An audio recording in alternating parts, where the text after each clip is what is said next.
So welcome to the final presentation. I'm Franziska Holloff. I'm a master's student at the University of Klagenfurt, Austria. And it's an honor to me to present to you today our work, Time-Cost Trade-Offs for Composed Services, written together with Marco Franceschetti and Johann Eder. So we are going to talk today about important decisions. What is more important, time or cost?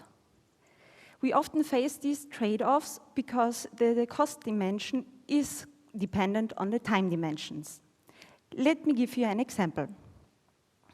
We see here a data transfer service that transfers data from a network to our local machines. It has a pricing model with decreasing cost over time. That means the faster we want our data to be transferred, the more we have to pay for this service. The other way around, the longer the service can take to transfer the data, the less we have to pay. This means here the phrase, the slower the better, the slower the better the execution actually is. On the other way around, there are actually services like a logging service, for example, which have a price model where the costs increase over time. This means the longer we use the service, the more we have to pay for this in that case. So here, a faster execution is actually preferable. So what is now if we want to combine these two services? What execution speed is now preferable? A faster one or a slower one? So the trade-offs actually lead to a very much more complex time-cost relation when we combine such two services. So our research question we defined was then, how can we determine the time-cost relation for a service composition, given the composition structure and the time-cost relations of its component services in the presence of various pricing models? We looked at what is actually needed to provide an answer to this question. First, a data structure for time-cost relations of services supporting various pricing models. And secondly, operations to compute the time-cost relation for the overall composed services. So let me first start with introducing to you the data structure we used. So our goal was to, it's a bit light, but it was our goal to map such function as you can see here in the diagram, and we therefore introduced a data structure called TC maps. TC maps actually are maps of various quadruples consisting of these 4 parameters. What is actually encoded here are partial linear functions. So this means D1 is the lower time border with the associated cost of C1 at that time point. D2 is the upper border of the partial linear functions, and C2 the design cost. So in this example here, it would mean for 1 hour duration, we would pay 27 euros. For a duration of 3 hours, we would pay 21 euros. Here you actually see that we define TC maps as a half-open interval. So actually, the time duration of 3 hours with 21 cost is actually not offered, but the second row actually tells us it is offered with 20 euros. With the help of linear interpolation, we could actually now also compute any cost value for any given duration between these time borders. This means here, for example, we could easily combine that for a duration of 2 hours, the cost value is 24 euros. So what can we now actually, so what functions, or in other terms, price models can we now represent with these partial linear functions? So of course, we can represent linear functions. In the TC map, it's like seen in an increasing or decreasing cost within a quadruple. These price models are also known as pay-per-use models. Then we can also provide a representation for so-called flat price rates. In mathematical sense, step functions, which means we have within a quadruple constant cost. And then we can also represent more complex ones, like you see here, with increasing and also decreasing and constant, everything combined together.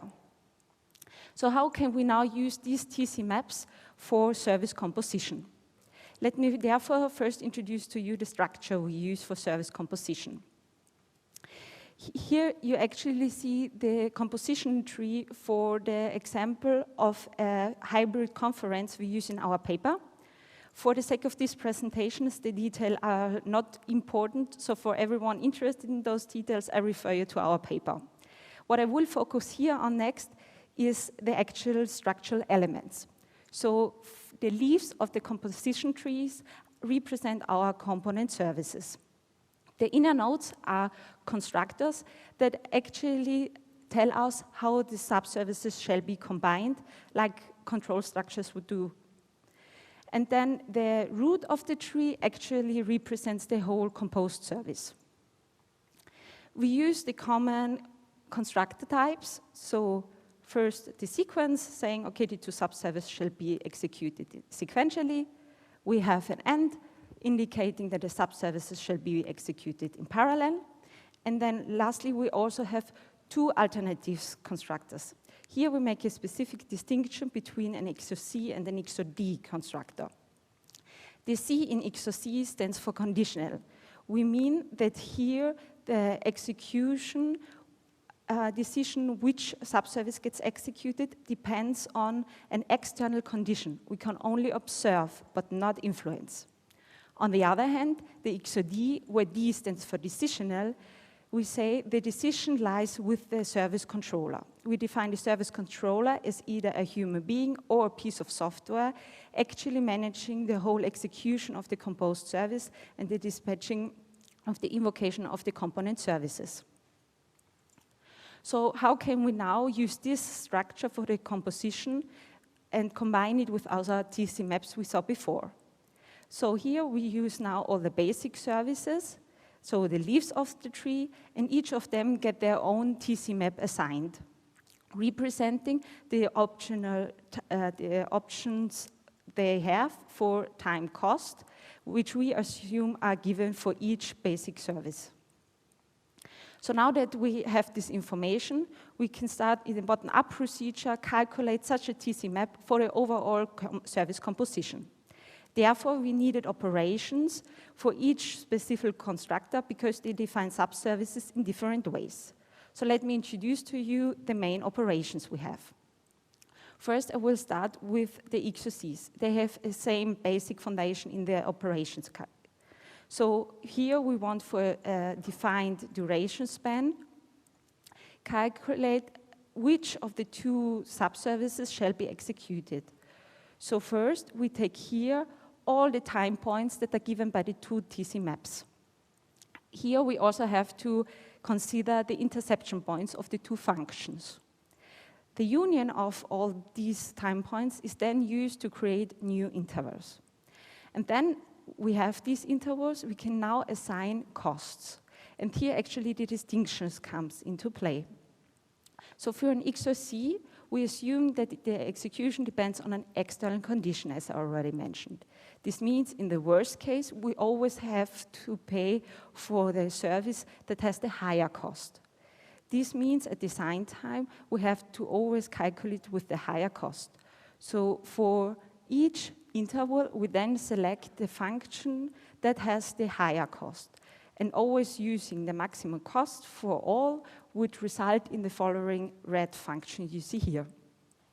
On the other hand, for the XOD, we say the service controller can decide, and this means we assume here that for a given duration, the controller will always choose the subservice with the lower cost. So here, for each partial linear function, we use the one with the lower cost. Using always the minimum will lead us then to this red line function. This next slide shall give you just a flavor how we formalized these operations in our paper. You will find such definitions for all our operations. But let's get back to the next operation, which is the end. So for the sake of this presentation, let us consider two TC maps that represent functions that have the same time span.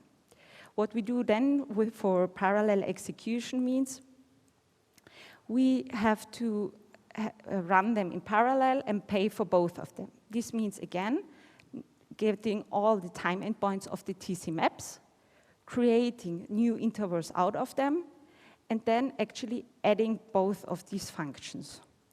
This would then result, when combining the blue and the green line you see here, in an end composition in the red line above. And lastly, to the sequence operations we define. This is actually our most complex operation, which is why, for time reasons, I only will explain it on a more abstract level. For the details, I here refer those of you interested again to our paper. So sequentially means that actually all the given quadruples we have of the TC maps could be combined sequentially. This means we actually have to combine all of them with each other. So how do we combine them? Let me explain that to you on the first partial function of the two TC maps. We use here something called the gradient of functions. The gradient indicates the ratio, how much the cost increase or decrease for an increase in time. We can observe here that the service 2 actually has a lower gradient than the service 1. This means that for an increase in time, we will always get a lower increase in cost if we increase the service 2 instead of the service 1. And now we are adding service 2 with service 1 in a way to exploit this lower marginal cost, as this is called. This would then lead to the following sequence of quadruples.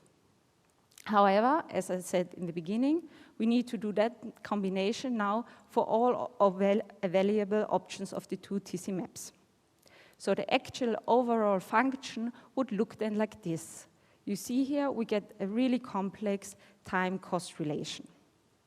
So now that we have all operations, we can compute the overall TC maps for our composition. But what can we actually do with the TC maps? What knowledge can we gain? So from a provider side of view, the providers now know the cost they have to pay for if they run the composed service. They actually can now, on that knowledge, define price functions at which prices they offer this composed service to their clients, in order that they still gain a profit. From the client side of view, they now know all the options they can choose from if they want to use this service. So for a given deadline or a given budget the client has, he can select for his or her the best optimal solution out of these TC map options. However, these time-cost trade-offs are also subjective. This means that, for example, for one person, an additional hour of execution of a service actually can be worth an additional 20 euros. Such objective functions can also take these TC maps as an input, and then, based on the results, an optimization function can find the optimum. This means our representation also is a foundation for optimization possibilities. So to conclude my presentation, we showed that computing the time-cost relation for service composition is essential for SLA definitions, so for providers to know at what price to offer and clients to know which services to select and what options they have. Therefore, we proposed a data structure, we called it TC maps, representing the time-cost relationship of basic services, supporting various pricing models. And based on these TC maps, we defined operations to compute the time-cost relation for composed services depending on the compositional structure. This concludes my presentation, and I'm happy to then answer any question that may have arisen.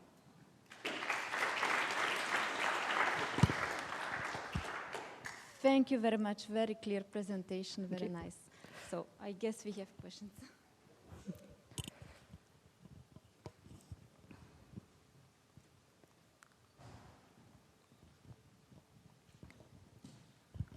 Yes, when I look at your graphs, I think, from my perspective, I think there's a little bit confusion what unit you're using. Is it aggregate cost or unit cost?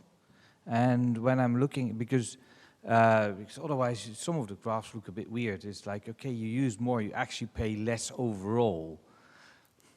At the same time, if you want to do flat fees, the graphs say then it also works.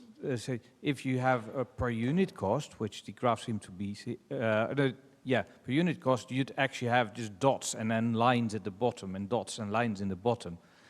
The model would work, but I think you probably want to tidy that up a little bit. And I think connected to that is the question that there are some other kind of structures, pricing structures that might be a bit more of a challenge in that, okay, especially if you have different. So one of the things is like maybe it's the duration of one service invocation that is going to be the cost, rather than how many are you using or what is your monthly usage or something like that. Okay, so to answer your question first, yeah, we say cost more as an aggregated cost, but still we try to give all the options that could be possible for services. And that's how we came to flat rates, because often they're just like for a different time spent offered. Yeah, no, I think what you're doing seems to have a bit of confusion in the graphs you give. Okay, yeah. Okay. Also, thank you from my side. I have a similar question along the same lines, and I was wondering about changes in workload or configuration, how that affects your model. Because if I have more workload, usually in the cloud context, for instance, I will scale up, so cost will rise based on traffic, and similarly based on the configuration I select of a service, I might also have cost changes dynamically for some reason, like serverless, that's where I'm working, and it's very dynamic, the cost structure there. So we see it here more from a design point of perspective. So yes, sure, we could extend our approach in a more dynamic context, but if you would have a change, as you assumed, you would actually have to recompute again our approach. Can I? Thank you for a very good and clear presentation. I'm interested in tooling, so I could probably do this with, I don't know, the kind of model complexity that you showed here, but what about the tooling when it gets, say, 15 different things, and so what do you have? So you mean actually an implementation, if I understood you? Okay, maybe I go. Have a tool? Yes, to a backup slide. Yes, I have implemented that. So in Java, in a Windows 10 environment, so we use XML based on a schema as input files, and an output file we use Excel because maybe then the output will want to be already used in a table format. And yeah, we have it open source at a repo in GitHub, so. Very nice. Thank you.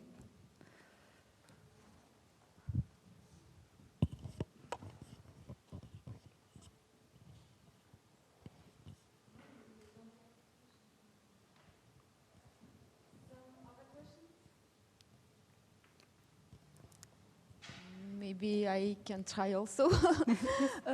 So if I understand well, your input is with TC maps for atomic services, right? Yes, and so exactly. your approach is based how to calculate. Exactly. So atomic in the sense. So now in this approach we see it at that, but in a previous step it could also have been a composed survey that also has been calculated with our approach. Okay. And do you know if there are some patterns for defining with TC maps for atomic services? So maybe if there are some patterns, we could help you or give you some Yeah, maybe patterns. Predefined inputs, I mean. Yeah, patterns would be nice, but I've not yet seen it in the literature, actually, that there are patterns for that. Okay. So, how to validate your approach? Did you try to validate? If we finally the calculations you do, Yes. is it satisfactory? Is it So, for the related, for concerned business? Yes, so How to understand finally if what you propose is really the best option? Yeah, so there then are more options given, because actually we have quite complex ones, like the sequence operation, that actually leads us to a scalability of n to the power of 4. However, so because you ask in the business context, we actually looked into the feasibility aspect. So we made first 100 executions for the increasing TC map size and looked into that, but this whole table here is still in the milliseconds area. So since most compositions actually have less than 30 services combined, in practice then it would still be without, so under 1 minute in the worst case. So this means we see it still as feasible because it's a design time run one time. No, but what I mean, well, once you process the combination, the composition of services, and you propose kind of cost-time Yes.